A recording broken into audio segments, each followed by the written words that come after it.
We have seen a behind closed doors demonstration of Assassin's Creed Mirage, very excitingly, and we also caught a little glimpse of the Assassin's Creed VR game, Nexus, which we'll also talk about. But Mirage, obviously the big tentpole Assassin's Creed release this year. It's been a couple of years since we had Valhalla. This one is set to be a return to the origins of the franchise. Over the past few years, Assassin's Creed games, they got out of control, man. I love Assassin's Creed. And I think they've made some really cool changes, and I've really enjoyed the expanded scope, but it has meant that I have not felt as big of a connection. I've certainly not finished as many Assassin's Creed games because I just don't have 180 hours to do that for every single mainline one, even though Valhalla was very much my jam. And so I think Ubisoft have heard the complaints from a lot of people and want to create an experience that speaks to why people fell in love with the franchise in the first place, and that is what they're positioning Assassin's Creed Mirage to be. Tam, what were your thoughts?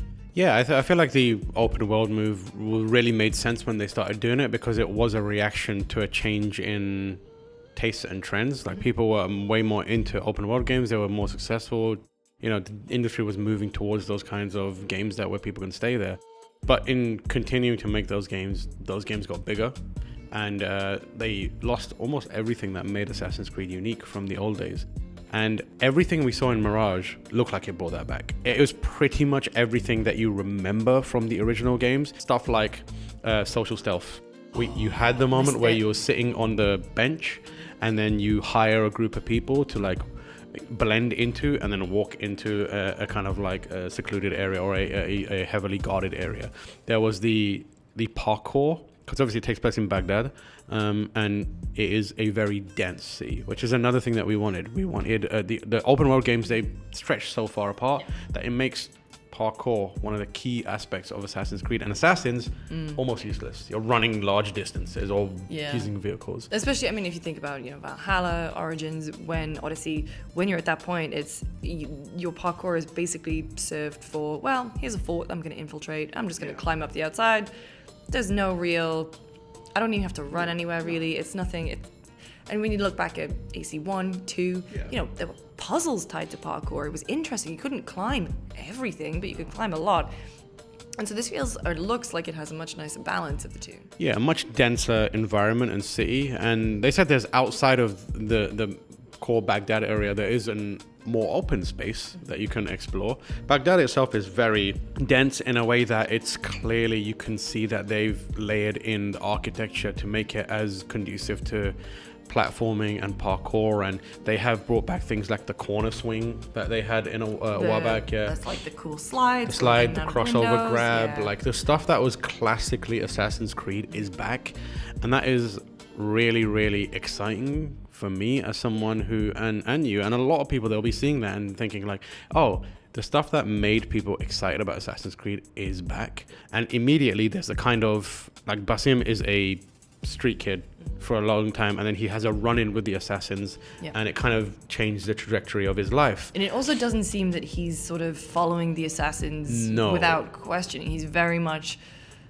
unsure of, He's unsure because, like, he's I believe a thief, but he doesn't have a proper family or community. There are other thieves, but they're ultimately thieves. They're like they're a sporadic group of people. The assassins are more built around a family or a unit or that kind of thing. So I think that's what they're trying to set up as, is pulling them.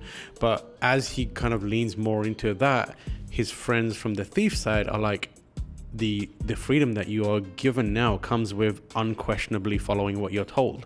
And it's like he's giving up freedom, but he's getting a family, but he's losing, his other family who want him to maintain some of his freedom. There's other things like the whole thing where you build up bases again. Your assassins' hideouts. Hideouts, yeah. There's contracts to take out. Yep, and you're like trying to establish bases in more places. It's not quite like the estate thing from AC2 as far as I know, where you're like building new areas and stuff. I think it's like just you go around, establish a base, and then kind of clean up the area. Like safe zones. But as well, they were saying that, you pick up these contracts and then there's the smaller things like protect, and they have the great thing that I loved in AC2, which was, okay, do this mission, but don't take damage or don't be seen. And I would love these kind of optional objectives. And they were saying that the big assassinations, you know, kind of the big story-driven stuff, those are going to be like the black box missions that they introduced with Unity, I believe. Yeah, Unity which stuff. is the kind of more figure out how you want to do this. Yeah, figure out your approach. Yeah, the Hitman-like stuff, yes. basically. Yeah, there's that, and then Basim has like a bunch of tools available to him. Yeah. Obviously, he's got the melee stuff. He's got the blow dart and a few other things as well, smoke bombs, etc. Traps. Well, the thing that they said that I was really excited by was that actual combat is your last resort. Yeah. Which I think Assassin's Creed very recently Flipped was the other way. Yeah. It was, yeah. you know, nothing to do with stealth, nothing really to do with your toolkit. It was just gonna mash. Yeah. And that was a necessity tied to the RPG system where you needed experience and growth. And as far as I can tell, that wasn't in here. There was no like crazy like, oh, kill this thing, 2 XP or whatever it may be. And otherwise, the combat seems largely familiar. They have added one new move, which is, I believe is called the Assassin's Focus. Oh, that was which was a very interesting thing where, because he's a street thief, Basim is able to move so quickly that to everyone else, it almost looks like he's teleporting. And to him, it feels like time is slowing down. So what you do is you enter this mode like and you basically mark and kill, mark and execute, which is a Splinter Cell move, which is upsetting to me as someone who's waiting for Splinter Cell. But it's literally Sam Fisher's mark and execute, where you go bam, bam, bam, and then Basim basically just like teleports in a cinematic way. Behind one, does the hidden blade. Behind the other, like moves between them, and then you just see all of them just drop. Yep. And you're like, done, I'm out. It looks like there are limitations on when and how much you can do that. You can't just spam it, obviously. But that was a cool new wrinkle that I had not seen in Assassin's Creed, and ultimately it's also a cool wrinkle because it embraces the weirdness of Assassin's Creed, where it's like the animation for it isn't like him sprinting, it's like the Animus teleport, where he's like fades out, and then like he's almost like the Animus is moving him around. But I love that idea again, where they're like, it's not so based on like super realism, and the Animus stuff is like, you know, segregated. It's like it's in the game itself. Like, remember when they used to have like the glitches in the world where it'd be like people would fade in and out and like render and unrender, and when you did something there would be like this wave of like deformation of visuals, and it was like, oh yeah, they're doing the assassin stuff again. It's quintessentially Assassins. It remains to be seen whether it's a good game.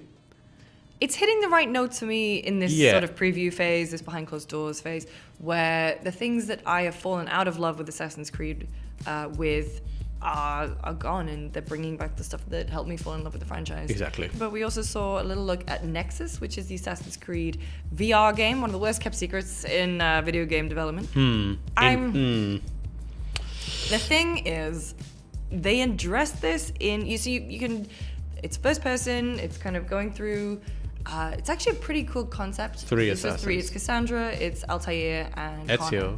Oh, yes, sorry, it's Ezio, isn't it? And, instead of Altair. He looks like Altair though, which makes sense because they're but and so what's happening is basically Abstergo, because they've been monitoring you, they have all the information about you possible, and they can use that to make you.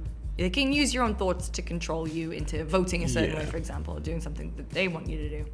They're trying to find the 3 pieces of. Not Eden, but I thought it was the apple of Eden. There's of basically one of those mind control devices, and they know there's where artifacts it is. been left throughout time. They know that they're each one piece of it is in each of these assassins generations, so they're trying to figure out where that is so they can go grab it. So I'm really intrigued by the premise. Really good. There's a bunch of stuff that's in first person. I think in terms of VR implementation, you know, they were saying, oh, your bow is on your back or your knives are on your belt and you have to swing. Flick your hidden blade wrist. Yeah, and you have to do that to get the hidden blade out. However, as soon as I saw that footage, I was like, I won't be able to play that. It makes me feel ill just thinking about it. However, they said it's been completely designed with VR sensitivity in mind. They said the comfortability is what they use. So there's teleportation movement as well. Vignetting. But I mean, if I'm going to be parkouring, that's going to be a real test for them. And so I don't want to write it off completely. No.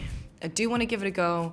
But as someone with pretty intense VR sensitivity, I was like, I could do the fighting stuff. It's the parkour that I am really worried about. So they talked about I think one of the main things that they talked about, obviously with the vignetting and like making more like focal points and landmarks for your eyes to like. Oh, if you're afraid of heights, yes. Yeah, and they have like a system for if you're afraid of heights, which I imagine is like kind of just like making it hard to see stuff, lower it to the ground or something like that.